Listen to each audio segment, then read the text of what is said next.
Which brings up this document that I want to share with you. It's one of the most powerful frameworks that you will use in delegating and growing your business. So it's called the levels of responsibility, right? Here you have this trust access as an example. Let's say you are trying to sell Google Ads. You never set up a campaign. You don't have any of your own clients. You're just getting started. What I would recommend that you do right now. In this video, I'm going to break down the 11 key roles of a digital marketing agency. Now, you do not need to have all of these roles hired in your business all at once. I'm also going to give you the sequence in which you should start outsourcing and offloading your tasks from sales, operations, customer relationship, specialist type work, because the order in which you grow actually matters. My goal for this video is to save you a lot of stress and anguish, whether you are brand new, you're already making 100K, or maybe you're even in the 7-figure range and you don't know who you should be hiring next. I'm gonna give you everything. Our agency is currently doing over 7 figures. We're located in Maui, Hawaii. I've been doing this for over a decade. So my promise and commitment to you in this video is to give you all of my best stuff from what is actually working in my business. And if I had to start all over again, what I would do so that you can do it better than me. All right, so welcome to the lab. Let's dive into the 11 roles of a digital marketing agency. Now, the information that I'm giving you, as I mentioned, is coming from a agency that's done 1.6 million in revenue last year, 2024. I'm saying this not to brag. I'm saying this to help support the fact that the information I'm giving you is relevant and true and correct. And I do this because there's so much misinformation out there. It really comes down to your ability to filter out what is real and what is not real. And I know a lot of people, they pull up Square accounts and they tell you we're doing these things and we're doing these numbers, but most people are lying. You know, most people do not have the business that they are saying they have, and they give you information that they saw somewhere else and they're regurgitating it, or maybe they did it 10 years ago. You can go ahead and look our business up right now. The agency is called Mina Marketing. You can see it right there. And so all this information is tried and true, and I'm sharing with you now. So the 11 main roles. I'm gonna give kind of the bullet points for each one, but to summarize: CEO, operations manager, sales rep, project manager, account manager, SEO specialist, ad specialist, admin assistant, web designer, content writer, and HR specialist. Now, you might be selling different things. So depending on where you're at in your business, you might see some other specialists on here. You might be like a lead gen specialist, or maybe you're in a specific niche. Our agency is located out in Hawaii. We serve anywhere from AC companies to attorneys. Number one most served industry, if I had to put a label on it, would probably be activities and travel, because we're in Hawaii. We got a lot of surf lessons, kayak tours, things like that. But we have the whole range. You know, we've got some weird banana bread stores. We got some motorized electric scooters, rentals, and things like that. Anyway, the point I'm trying to make is take this information and do with it as you will. Your business might be a little different. You might just be getting started. If you are, then obviously this is going to save you a ton of time, because you now know where you should be working toward or what direction you should be heading to.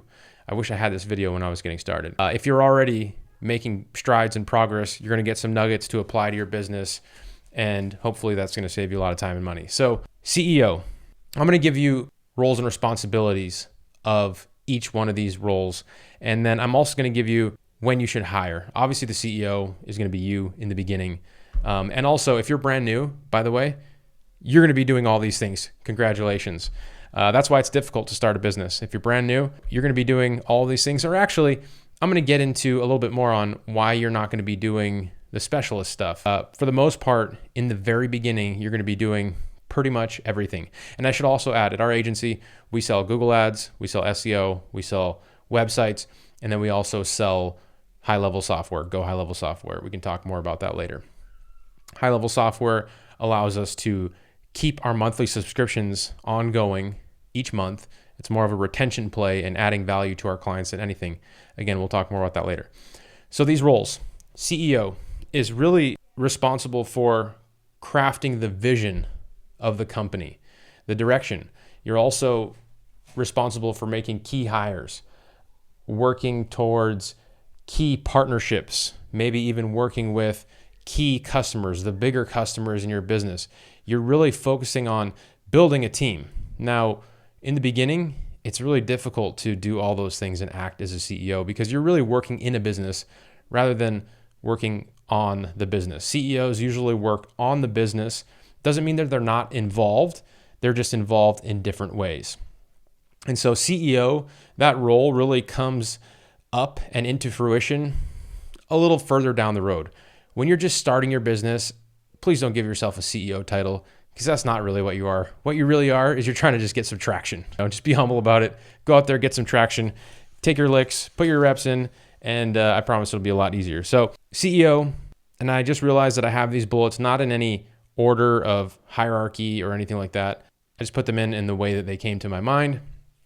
So operations manager next, really responsible for the day-to-day of the business. And when you hire an operations manager, you're probably not going to have full-time operations work for this person. But the nice thing about an operations manager or a person that has these types of skills is that they should be good at a little bit of everything. They should be good at managing teams or hiring people, looking at bigger problems and situations and optimizing so that workflow can happen across the teams and the services in the day-to-day.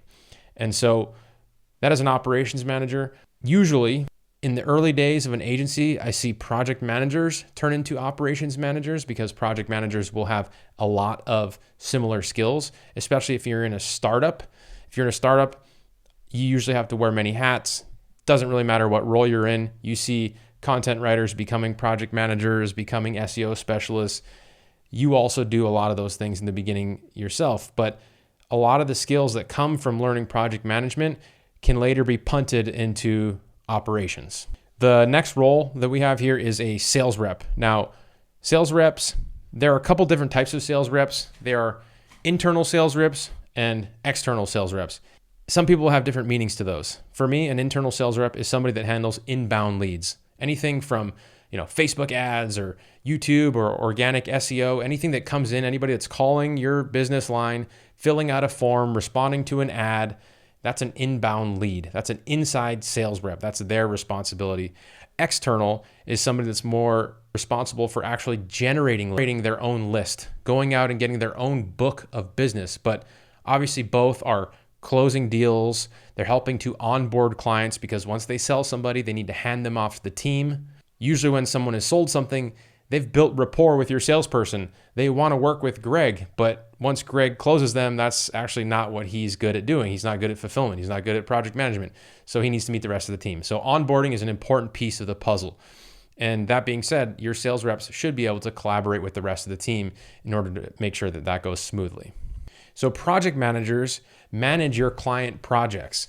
They manage the go-between from your customer relationships, could be your account coordinating customer success department, and your fulfillment team. And so let's say you have customer number one wants a new website. Well, the project manager will receive all that information about that website from onboarding forms, sales rep, account coordinator, whatever your processes might be. Project manager will take all that information in and say, hey, I need to go find a web developer to build this website for me. Now, as you grow your business, you're going to have web developers on your team. Just like if you were going to fulfill a Google Ad service or an SEO service, you're going to have those people on your team. You're not going to go hire new people every time you are looking to fulfill this service. And over time, when you get consistent clients coming in, you get to keep your team busy. You get to continue to work with your team and build that culture within your business. So you should work towards having specialists that have 30 accounts. Whether they're a Google ad or a web developer or SEO specialist, they should have a whole bunch of accounts. These are a lot of client campaigns that they're working on, but they are just doing their specialty. They are just doing the search engine optimization. They are just doing the Google ads, those types of things. They're not doing the sales. They're not doing the operations, project management, customer relationships.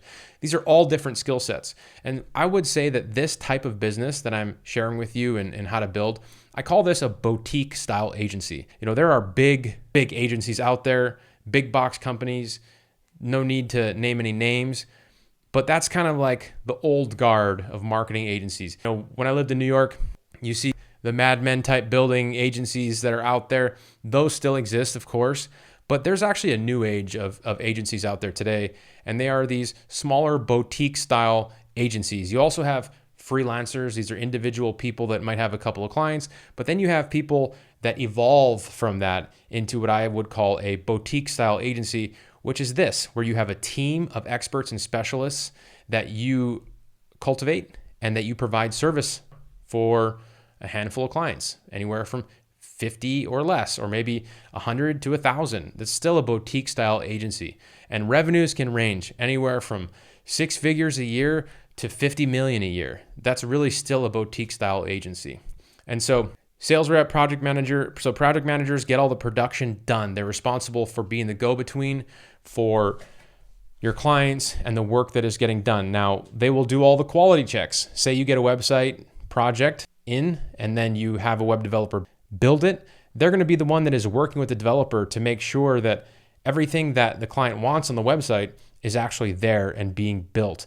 They're going to keep track of that project. They're going to hold them to deadlines. They're going to do the quality checks. They're going to make sure that when we go live, that website is operating. All the pages are looking good, they're operating, and they're done. So anything that has to do with actual production from the start to the finish is really what the responsibility of a project manager is.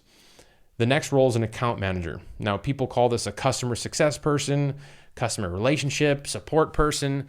I call them account managers. They are the main point of contact for your customers. And remember, we're going to get into the sequence in which you should hire.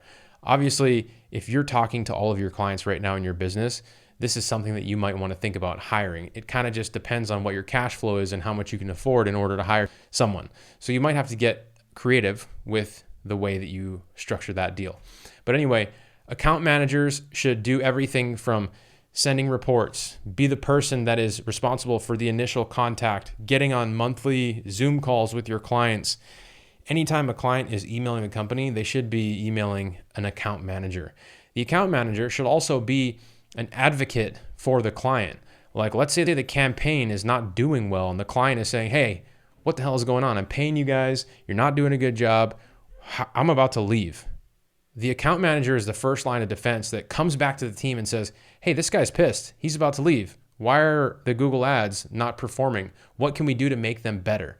And so if that is someone's specialty on your team, you're probably going to keep people a lot longer because their whole goal and role is to concentrate and keep people and make sure that they're happy. And when they're pissed off, they notify the team so you can make changes and turn them from being pissed to happy. So that's why you really want an account manager.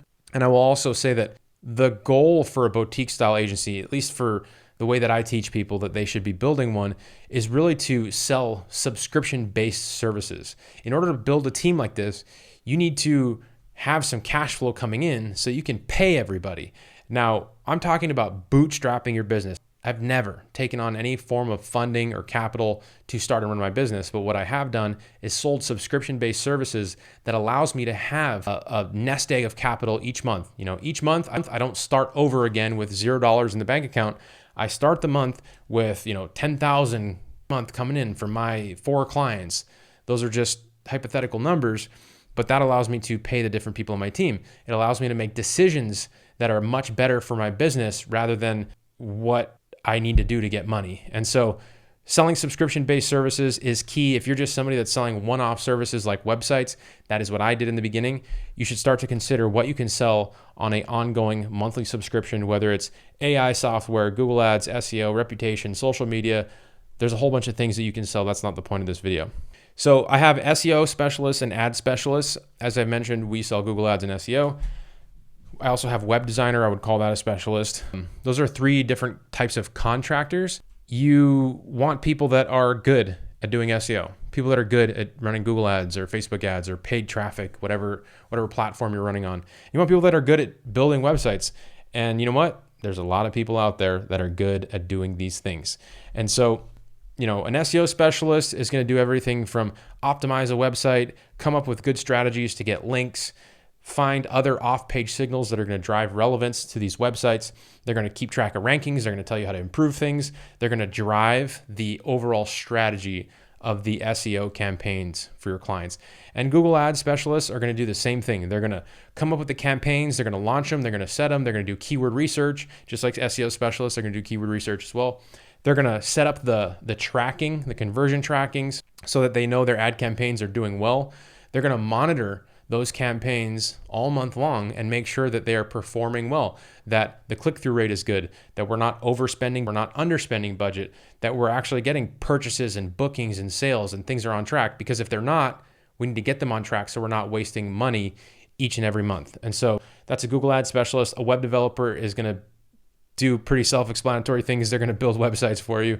I don't think I need to go too far into detail on that. There are designers, developers. I would just look for somebody that can do kind of design and development. It's easier to just have one person, and those people are out there. Also, administrative assistant. These people that can just help you with the various things. I have found that some of the things that I keep my admin assistant busy with most are usually keeping track of metrics, reporting, billing, paying invoices, helping to sheets or gather information and data collection and things like that. Your admin assistant can just be kind of like a really smart person that you can help to be your right hand and put some things together for you when you're in a pinch.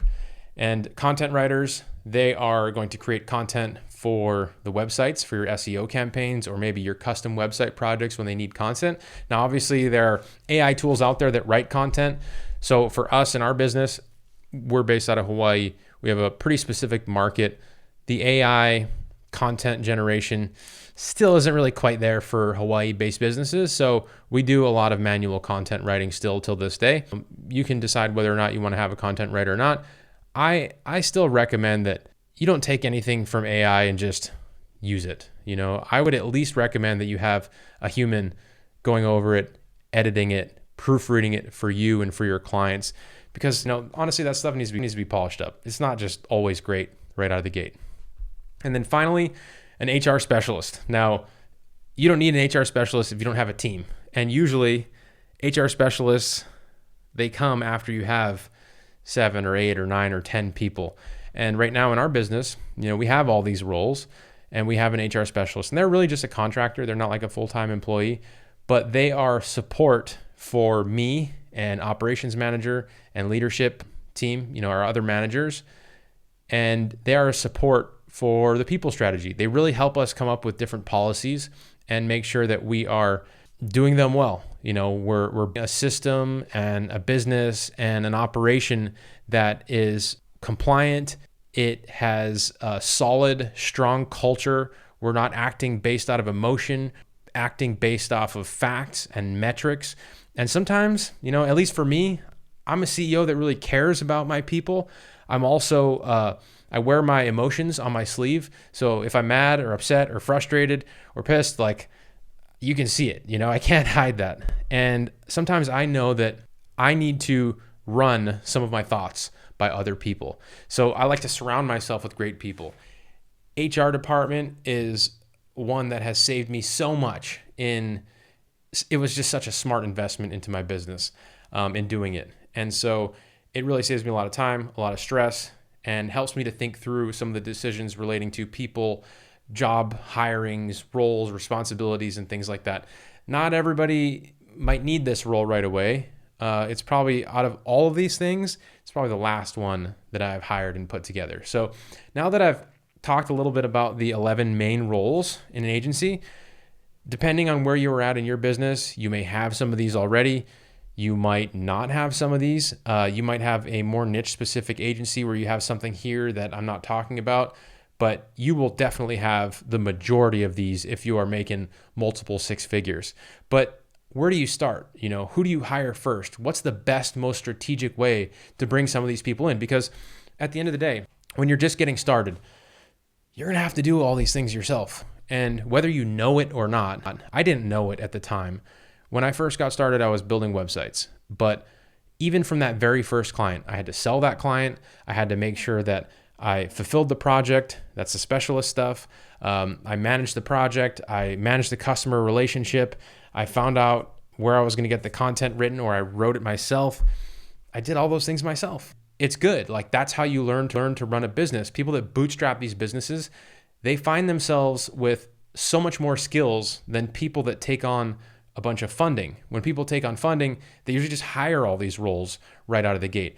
But my experience, and I've worked with a lot of people, is that I've seen when people don't know how to do these things, but they hire for these roles, they usually hire bad people because they don't know what to look for. They don't know what the nuance is. They don't know what the issues, the problems that come up for fulfilling this role are. They don't know how to get in front of it. And so if you think about like a basketball coach, for example, why are they a coach? Well, they're a coach because they probably have a lot of experience playing basketball. And so the difference between somebody who plays basketball and a coach is a basketball player might come up with one way to overcome an obstacle or a difficult team. But a coach will give you 5 to 10 different plays that you can run because they've seen this before many times and they know what to expect. And they have used different things and they have overcome this obstacle on their own before. And it's just a matter of finding out which play is going to work for you. And so that's why experience matters. And so if you don't have all these people yet, maybe you're just getting started, I encourage you to don't get worked up about it. Get curious about these roles, because right now you're going to find out which one of these things you actually really like doing. There might be one or two of these things that you're really good at that you might maintain to do yourself throughout a good portion of your journey. And so I will say my example is that I am more of a systems guy. So I've done a lot of project management and operations throughout the course of my business.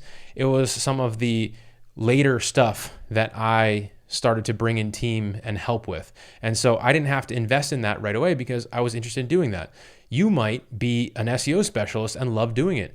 And therefore you might hire some of these other roles and maintain that SEO work yourself because you can get a higher ROI on that.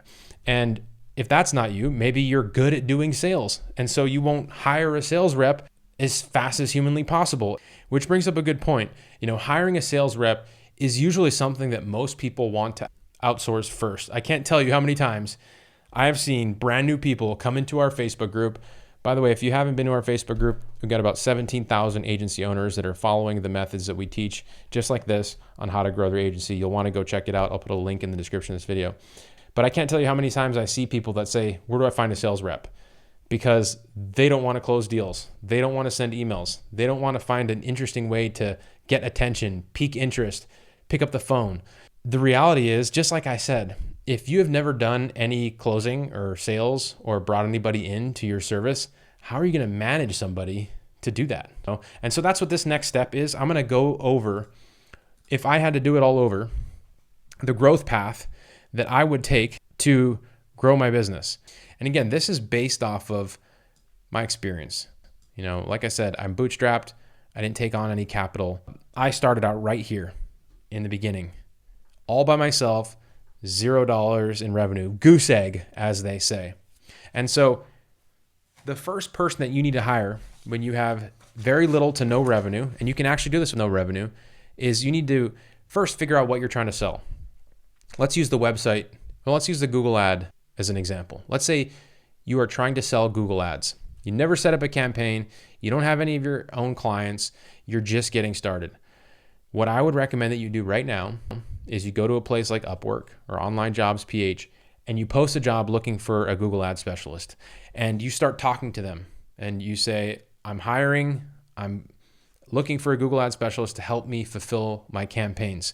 And when you go to Upwork, people will respond to your job post and you'll be able to chat with them. And you'll say something like, hey, I don't actually have any clients yet, but I'm working on it. When I do get my first client, would you be willing to help me fulfill this service? And I promise you, they're going to say yes, because that's what freelancers do. Freelancers are always looking for work. And so they're not going to say no. When you go get a client, don't come back. I don't want to talk to you again. They're going to say, sure, let me know. And so if you go out right now and you find somebody for Google Ads or SEO or web development, even if you don't have any clients, when you do go get clients, you'll have so much more confidence to fulfill those services because you aren't on the hook yourself to do those things. And you actually already have those specialists there. And the way that you pay those people is first, you go sell a job for $1,000, Google Ads. You take $300 of that and you pay your specialist and you keep the rest.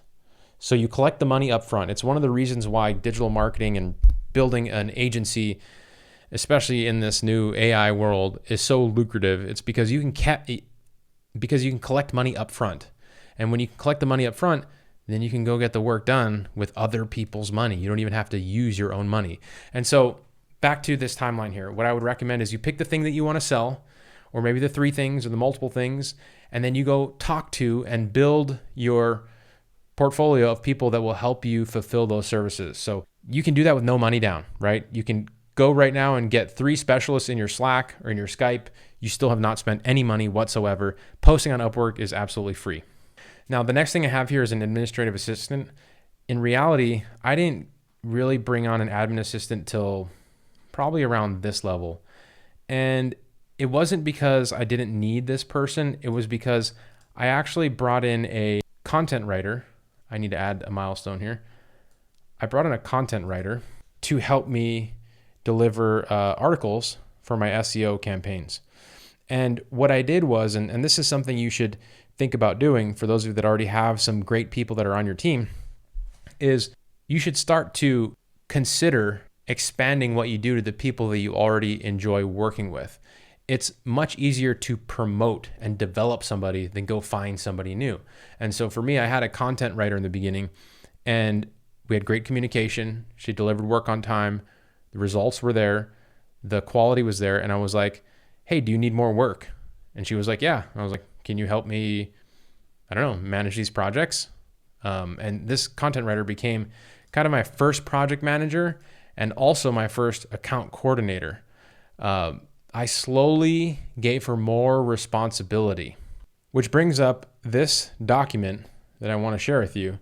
It's one of the most powerful frameworks that you will use in delegating and growing your business. So it's called the levels of responsibility, right? Here you have this trust access.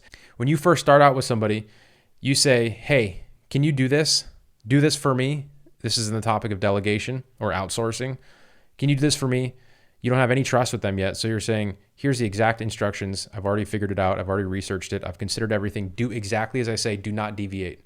As you build and gain more trust, you might say, hey, look into this, report back to me, and I'll decide what to do next. As you build more trust, you can say, hey, here's a project. Give me your opinion. I'll take a look at what you think we should do. Don't take any action unless I approve it. At the top end of the spectrum, when you trust somebody completely, you can say, hey, here's a project. Take care of it for me. I don't even care. Don't tell me. You can decide on your own what you think is best. You don't need to tell me about it. I trust you. And so that is the levels of responsibility that you will find in working with somebody. This is built up over time. This is not just built up overnight. If you meet somebody, a contractor, and you start out at a level 7 and you're like, hey, just do it all for me, you're going to lose money. I promise you. This is a mistake I made in the beginning. I thought I found an SEO expert. I was paying him for months until I figured out that he was doing nothing. It was just a total waste of money. And so what I recommend is you slowly build up with everybody until you actually trust them. And so this is what you should do. You know, as you find people that you work well with, try to develop them if possible. If you can't, then maybe hire for that role individually. Let's just kind of recap. You want to hire specialists or find and meet specialists, and then you will want the next real role that you'll want to find is a project manager. And what I would recommend is to see if one of your specialists will take over some of the project management work. Remember, project management is really keeping track of the overall project. So if we have a website, it's making sure that the web developer has the images, has the content, they give them a deadline, they start working on the deadline, you're checking in with them, you make sure they have everything. If they have any questions, we go back to the client, we can talk to the client. And again, remember, in the early days, you might be doing all these things yourself, or you might be wearing 4 or 5 of these hats, and then you just have a project manager helping you with the project management. But that is why I recommend early on the project management help, because as you get more clients, because you're going to need to be selling throughout all of this, as you get more clients, it becomes difficult to keep selling if you are actually managing those specialists. Remember, you already have specialists, so you're not doing the work yourself, but you are managing these people to make sure they do these jobs. So you're doing project management and sales yourself. So if you hire a project manager, or if you can make your SEO specialist do project management for you for a bump in their monthly, retainer, now you don't have to do that yourself and you can focus more on the sales. And that brings me to the sales topic. Now, a lot of people, as I've mentioned, they want to hire a salesperson right out of the gate. But the problem with that is, realistically, most good salespeople, they already have a job. That's just the reality of it. Because if you're good at selling, you can sell. Like, you're going to be able to go sell somebody that you can go work for them and give you a job. That's just how it works. So with that being said, most good people are already taken. The average time for a good salesperson to get a new job is about 9 days, I think. And that means that you're going to need to either develop somebody or take somebody away from somewhere, like headhunt somebody. And that can happen. Both of those things can happen. Usually you develop somebody into doing it, or you find somebody who's interested and you develop them that way. But anyway, hiring for sales, if you do like headhunt somebody and you find somebody who is actually already good or in between jobs, they're going to want to know that you can pay them enough to be interested. And in order to do that, you're going to have to come up with some sort of a salary, unless you can give them enough leads to close on a regular basis. And that commission on those leads is enough to keep them interested. And so I don't recommend bringing in a sales rep until you're, at $100,000 in revenue, or you have found a way to maybe give them a fixed fee. I have another video on giving you the different pricing structures for sales reps based off of your income. The way that you pay a sales rep when you're at 100,000, when you're at 500,000, when you're at $1 million is entirely different, because when you're at $1 million in revenue, you can afford to give them a base pay and less commission. But when you don't have the ability to give them a solid base pay or salary, then you have to give them a higher commission, which means you have to operate your business in a different way. And so sales is very tricky to hire for right out of the gate. I recommend that you find lucrative ways to get your foot in the door with businesses if you're not good at selling. And that way you're not really trying to sell it, the service sells itself. We have some really good tactics on getting clients using AI. If you're interested in that, I'm going to put a link in the description for more training with me on how to get more customers. It's really my specialty in growing agencies. So that's link's going to be in the description, but that's not for this video. Now, beyond sales, I've already talked about the admin assistant. You can really hire them at any point within your business. They're really going to be like hourly, and you're going to give them a few hours per week in the beginning or per day, and then slowly increase over time as you find more roles and things for them to do. The next thing that you're going to hire for is the customer relationship, because after you hire your sales, it is going to be even more important for you to keep those people retained. Because if your salespeople close deals for $2,000 a month, but those people leave in 3 months, then your business is going to have a leaky bucket, and you're going to fill it up with water as fast as you can, and the water is going to fall out of the bottom as fast as you can. So when you hire a salesperson, you almost always need to hire, if not start really doubling down on your customer relationship department, account coordinating department, customer experience department, because you want to keep those people for as long as you can.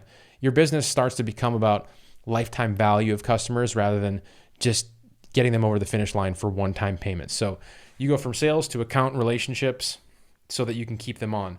And then you're actually going to consider hiring your operations manager.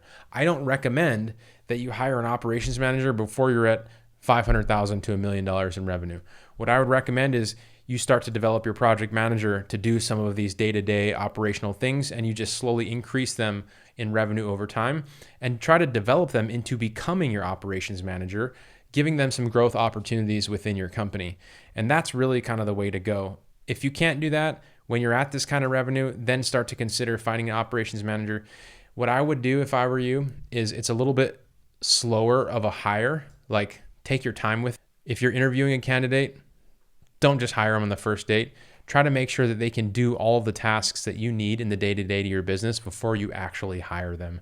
That's really important. You don't want to be hiring somebody that you have to teach how to do everything.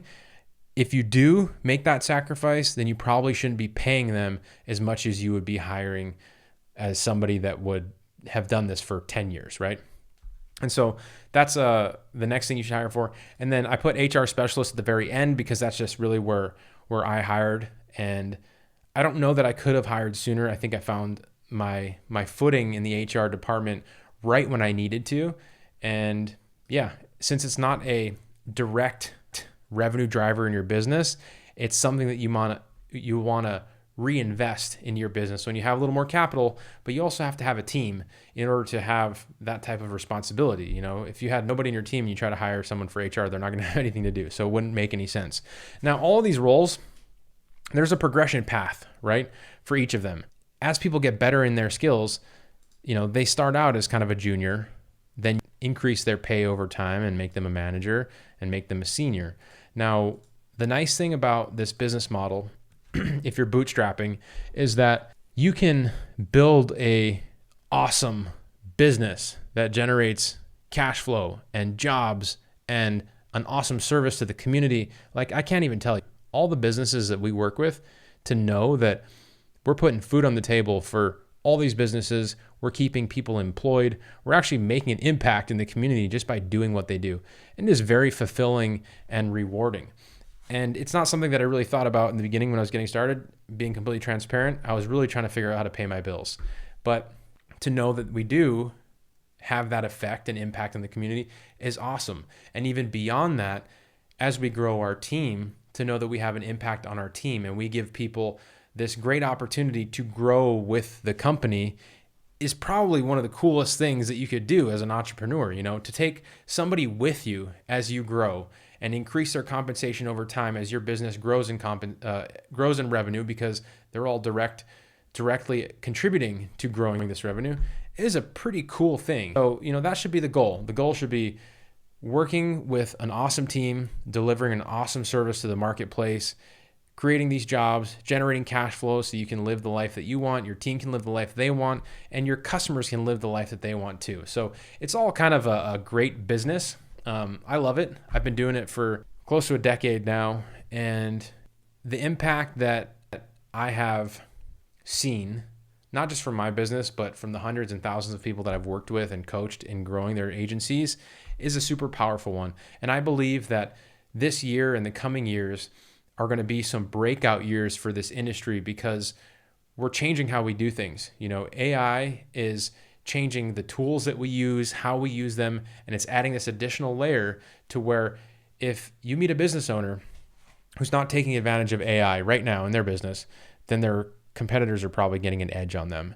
And so what that means is anybody like you and me who might know how to use some of these AI software tools is going to get paid to help consult, facilitate, and onboard these businesses into the AI universe. And that might sound pretty simple for us, but it would have a big impact on a lot of them. So I'm very excited for this industry. I think it's going to break out and have some amazing growth opportunities for people that want to get started in it. If you got anything out of this video, please hit the like button.